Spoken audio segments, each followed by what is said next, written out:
ایک 10-11 سالہ بچہ اگر نماز پڑھ رہا ہے تو بعض لوگ آ کے اس کو ہٹا کے سائیڈ میں کر دیتے ہیں اور خود نماز پڑھنا شروع کر دیتے ہیں. کیا حکم شرع ہوگا؟ کیا بچے کی نماز رہے گی یا ٹوٹ جائے گی؟ لیکن پہلی بات تو یہ کہ اگر بچے کے 3 قدم انہوں نے چلوا دیے، ہٹایا بچے نے 1 2 3 قدم، تو بچے کی نماز ٹوٹ گئی، اسے دوبارہ نماز یعنی نیت دوبارہ باندھنی ہوگی. یہ تو ٹوٹنے کا مسئلہ ہو گیا. اب ذرا جو جتنے ہمارے بزرگان دین سن رہے ہیں وہ ذرا سماعت فرمائیں.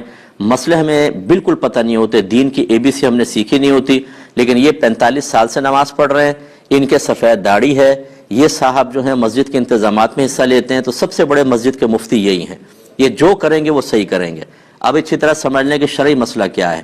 یہ یاد رکھیں کہ جو نیت کا اہل ہو، جس کو شریعت نے جس کی نیت کو ویلڈ مانا ہے، وہ مسلمانوں میں 7 سال کا بچہ ہوتا ہے.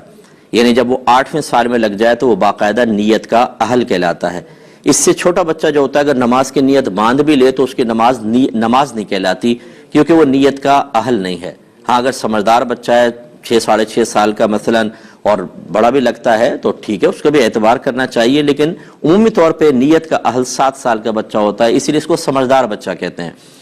یہ اعلیٰ حضرت امام علیہ سنت دیگر اکابرین نے فرمایا کہ اگر تو بچے جماعت کے ہونے سے پہلے ہی 2-4 جمع ہیں تو ترتیب یہ ہوگی کہ پہلے بڑے ہوں گے پھر بچے پیچھے کھڑے ہوں گے. لیکن اگر ایسا نہیں ہے، 7 سال سے بڑی عمر کا بچہ اور وہ صف کے بیچ میں کھڑا ہو گیا، کہیں پر بھی کھڑا ہو گیا، تو چونکہ وہ نیت کا اہل ہے، اور جو نیت کا اہل ہوتا ہے وہ جماعت میں مکمل طور پر شامل ہونے کی صلاحیت رکھتا ہے، اور اس سے قطع صف نہیں ہوگی. قطع صف اس سے ہوتی ہے، صف کٹتی اس سے ہے جو نیت کا اہل نہیں ہوتا. تو اتنا چھوٹا بچہ اگر شامل ہوتا تو اس کو پیچھے کر سکتے تھے، لیکن جو 7 سال کا بچہ ہے وہ تو نیت کا اہل ہے، جہاں چاہے کھڑا ہو جائے. اب یہ صاحب آ کے اس کو پیچھے کرنا شروع کر دیتے ہیں. کیوں کر رہے ہیں آپ یہ بتائیے؟ کہاں سے آپ نے شرعی مسئلہ سنا کہ 7 سال کا بچہ کو بھی آپ پیچھے کریں گے؟ اور بعض تو اس سے بڑھ کر ایک نادانی کو ثبوت دیتے ہیں. بچوں کہتے ہیں بیٹا صف کے کونے میں چلے جاؤ. کیوں چلے جائیں؟ اگر وہ صف پہ کھڑے ہونے کے قابل نہیں ہے تو کونے میں بھی صف ہے، وہاں کیوں بھیج رہے ہیں آپ؟ لیکن کچھ پتہ نہیں ہے دین کا، کچھ پتہ نہیں ہے کہ کیا ہے مسئلہ، وہاں چلے جائیں. تو اب 10-11 سال کا بچہ تو یہ بہت بڑی عمر کا بچہ ہوتا ہے، کہاں 7 سال کہاں 10-11 سال کا بچہ. اسے پیچھے کرنے والا گناہ کبیرہ کا مرتکب ہے، شدید گناہ کبیرہ. اس لیے کہ نبی کریم صلی اللہ علیہ وسلم نے نمازی کے آگے سے گزرنا منع کیا اور فرمایا کہ گزرنے والا جانتا کہ میرے اس گزرنے میں کیا گناہ ہے تو وہ اس قدم کو اٹھانے سے جو اس نے نمازی کے آگے سے گزرنے کے لیے اٹھایا وہاں پر 40 سال تک کھڑے رہنا پسند کر لیتا، لیکن گناہ نہ کرتا. جہاں قدم اٹھانا سامنے سے نکلنا گناہ ہو، وہاں آپ یہ کندھے سے پکڑا، آپ نے یہ دھکیل دیا اس کو پیچھے اور خود آ کے کھڑے ہو گئے. یہ اتنا بڑا حرام اور گناہ کبیرہ جو آپ کر رہے ہیں، اس کے کوئی آخرت میں وبال نہیں ہے. لیکن چونکہ آپ کی داڑھی ہے، چونکہ آپ 45 سال سے نمازیں پڑھ رہے ہیں، کیونکہ آپ کے بال سفید ہو گئے ہیں، اس لیے جو چاہے کریں. تو اس لیے جو ہمارے ایسے بزرگ سن رہے ہیں، کوئی میرا خدا نہ خواستہ کسی کی تحقیر کرنا مقصود نہیں ہے، لیکن جو جہالت کا مظاہرہ کرے گا اس کو عزت دینے کا بھی شریعت نے حکم نہیں دیا ہے. ایسے لوگوں کو خدا کا خوف کرنا چاہیے. اور بچے ویسے ہی ہمارے مسجدوں میں نہیں آتے، یہ اس قسم کے لوگ جو ڈانٹ ڈپٹ کے ادھر جاؤ، کونے میں جاؤ، کیوں بیچ میں کھڑے ہوئے، پیچھے دھکا دے رہے ہیں، بچے مایوس ہو کے چلے جاتے ہیں.